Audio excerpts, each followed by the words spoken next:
So this is the place, the point where usually students gather. Today only I met some girls out here. They know hell lot about politics. They know hell lot about economics. And I'm happy that we have got such beautiful and intelligent girls out here in Kinnaur. So let's see how it goes. मैं नहीं हूँ और रोज़ TV में मैं news देखती हूँ और इस बात का मुझे बिल्कुल भी अंदाज़ा नहीं है कि मीडिया किसानों के नेगेटिव शेड्स को क्यों दिखा रही है। और पेरेंट्स भी देखते हैं, हर दिन ये चल रहा है, समझ में नहीं आता क्यों है। और इस बात का मुझे ज़्यादा कोई आइडिया नहीं है, बट मैं इतना बोल सकती हूँ किसान ये सब जो भी कर रहे हैं प्रोटेस्ट अपने हित के। जो सिख कम्युनिटी है मतलब उनको फॉरेन से बहुत ज़्यादा मतलब सपोर्ट मिल रहा है, इंडिया से मिल रहा है, ऐसा कुछ नहीं है। बट जो मैक्सिमम जो फार्मर्स है पंजाबी जैसे कि उनको काफ़ी सपोर्ट मिल रहा है बाहर से। और जो मतलब ये जो सोशल मीडिया में दिखाया जा रहा है और जैसे कि बहुत सारी नेगेटिव चीज़ें दिखाई जा रही हैं उनके बारे में, और मतलब न्यूज़ वाले उनको मतलब ऐसा दिखा रहे हैं टेररिस्ट और खालिस्तान। स्टूडेंट ऑफ इकोनॉमिक्स और अबव 70% जो सिख है वो फार्मर्स है।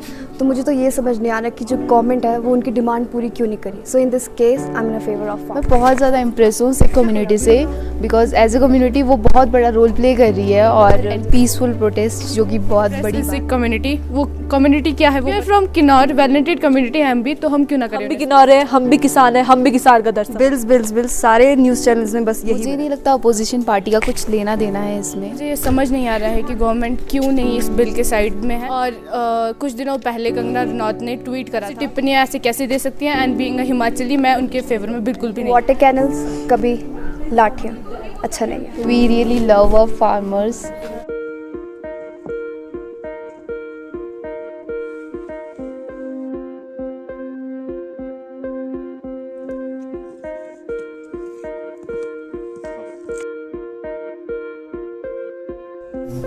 इन पहाड़ों की ऊंचाइयों को देखकर हर चीज़ छोटी सी लगती है। कहीं ऐसा तो नहीं है कि हमें भी हर एक चीज़ छोटी सी दिखाई जा रही हो। ये मैं क्यों कह रहा हूँ, आज के प्रेजेंट पॉलिटिकल सिनेरियो को देखकर तो कुछ ऐसा ही लगता है। कभी खालिस्तानी का टैग, कभी आतंकवादी का टैग, कभी फॉरेन फंडेड होने का टैग। अब तो कई नेता कह रहे हैं कि चाइना और पाकिस्तान भी सहयोग कर रहे हैं। ये कैसी राजनीति है जहाँ पे ऑपोजिशन अगर कुछ ना करे तो उससे कहा जाता है कि ऑपोजिशन सुस्त है, और जब ऑपोजिशन करे या ना भी करे तो उसे कहा जाता है कि ऑपोजिशन एक्टिव है। मीडिया लोकतंत्र का चौथा स्तंभ। किसी भी लोकतंत्र को सशक्त बनाने में मीडिया का बहुत बड़ा रोल रहता है। लेकिन नेशनल मीडिया क्या कर रही है? नेशनल मीडिया बस सिर्फ वही एजेंडेस दिखा रही है जिनसे उनकी खाना पूर्ति हो सकती है। रियलिटी तो कुछ दिखा ही नहीं रही है। किसान अगर आज सड़कों पर है तो उसके पीछे उद्देश्य है। शिकायत यही है कि कम से कम कोई भी कानून बनाने से पहले उससे पूछ तो लिया जाए। वी द पीपल का महत्व कहाँ रहे? क्या कॉमन आदमी अपनी बात रखे तो किसी का सपोर्ट का होना ज़रूरी है? उन्होंने क्लियर कर रखा है किसान आंदोलन में कि किसी भी पॉलिटिकल पार्टी को अनड्यू एडवांटेज लेने नहीं देंगे। ये मुहिम है किसान की जीत, यानी कि भारतवर्ष की जीत। 20 पन्नों के अमेंडमेंट की लिस्ट किसानों को थमा दी जाती, तो इसका मतलब जो मीडिया हमें अभी तक दिखा रहा था वो गलत था। की अगर हम बात करें तो सबसे पहले तो मैं ये नहीं समझ पा रही हूँ कि ऐसे पेंडेमिक के चलते सरकार को ये ऑर्डिनेंस लाने की क्या जरूरत थी, और आपको पता है कि ऑर्डिनेंस कब लाया जाता है। तो ऐसी कोई सिचुएशन तो मुझे लग नहीं रही थी कि ऐसे टाइम पे आपके ऑर्डिनेंस द्वारा ये कानून लाया गया है। और सेकंड थिंग, अगर ये कानून लाया गया है, मैं तो जितना समझ पा रही हूँ मुझे नहीं लग रहा कि ये किसान के हितों के लिए लाया गया है, क्योंकि अब आपका जमाखोरी करना कोई अपराध नहीं रह गया है। जितना आप भंडारण कर सकते हो और उसकी ब्लैक मार्केटिंग करते हो तो ये आपका अपराध नहीं है। It is really important to know what farmer really wants. क्या चाहते हैं फार्मर्स? पहले बात करते हैं कॉन्स्टिट्यूशन की।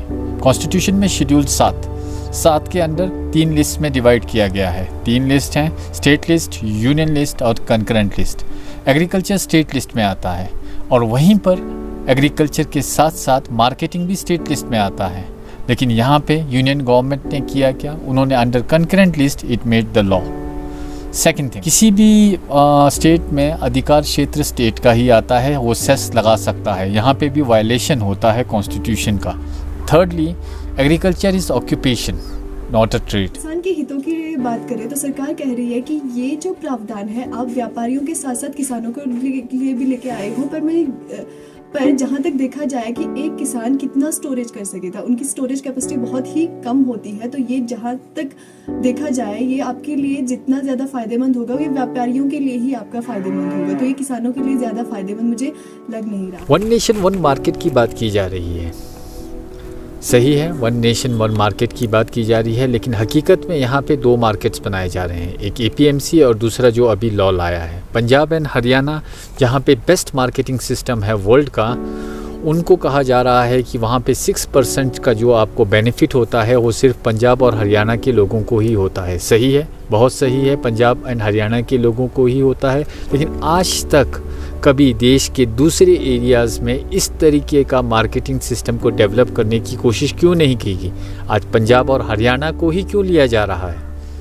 एक तो बना बनाया चीज़ है, 6% का बेनिफिट भी वहाँ से ले रहे हैं और उसको भी वो चेंज करने की कोशिश कर रहे हैं। बात करते हैं तो सरकार आपकी दो ही सिचुएशन में इंटरफेयर करेगी, दैट इज आपके पास या तो कोई देश में कोई आपदा चल रही है या आपकी सडनली कोई प्राइस ट्रिगर आपका हो रहा है, तो सरकार तभी आपकी प्राइस इंटरफेयर करेगी। यानी कि पूरा का पूरा आप व्यापारियों को फायदा दे रहे हो, जिससे आपके पास आम आदमी को भी इससे आपको नुकसान झेलना पड़ेगा। तो मैं तो जहाँ तक समझ पा रही हूँ हमें ये देखने को मिल रहा है कि किसानों के साथ साथ आम आदमी के लिए भी ये बहुत ही खतरनाक बिल या लॉ लाया जा रहा है। पांचवी जो सबसे इम्पॉर्टेंट बात है वो है जुडिशरी यानी कि सुप्रीम कोर्ट।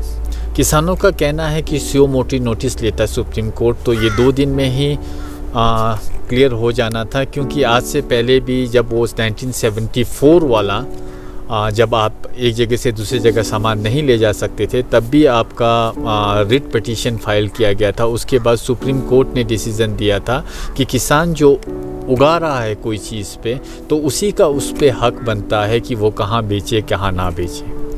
अब इसी का संज्ञान लेते हुए अगर सुप्रीम कोर्ट अभी बीच में इंटरफेयर करता तो ये बहुत जल्दी सॉल्व हो जाना था, लेकिन सुप्रीम कोर्ट के ऊपर भी यहाँ पे किसान क्वेश्चन उठाता हुआ दिख रहा है, क्योंकि लास्ट टाइम रंजन गोगोई की नियुक्ति हुई थी राज्यसभा में। Chief justice of India former chief justice of India Ranjan Gogoi की नियुक्ति होना राज्यसभा में, ये 2 चीज़ों की अवहेलना करता है, judicial independence and separation of power. Criticism भी कई जजों ने किए, लेकिन अब कहीं ना कहीं ऐसा लग रहा है कि एग्जीक्यूटिव का इंटरफेरेंस जुडिशरी के ऊपर ज़्यादा हो रहा है, इसलिए किसान कहीं जुडिशरी में भी विश्वास नहीं रखते हुए से दिख रहे हैं। आसान शब्दों में अगर ये कहें कि जो दालें या सब्जियां आपको आज 100 रुपये में मिल रही है, अगर उसकी प्राइस अगर सडनली आपके 150 से ऊपर हो जाती है तो इसमें कोई आपको ज़्यादा आश्चर्य होने की ज़रूरत नहीं होगी, क्योंकि आपके पास सरकार ने टोटली इंटरफेरेंस इससे आपका हटा दिया गया है।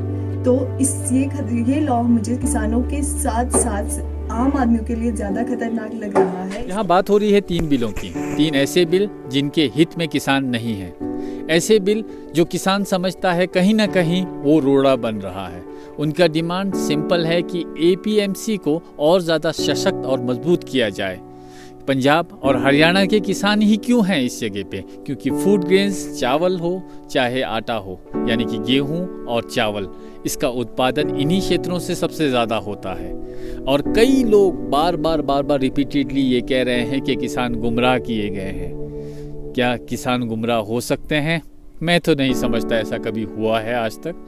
किसान कभी गुमराह नहीं हो सकता है, उसे सब मालूम है।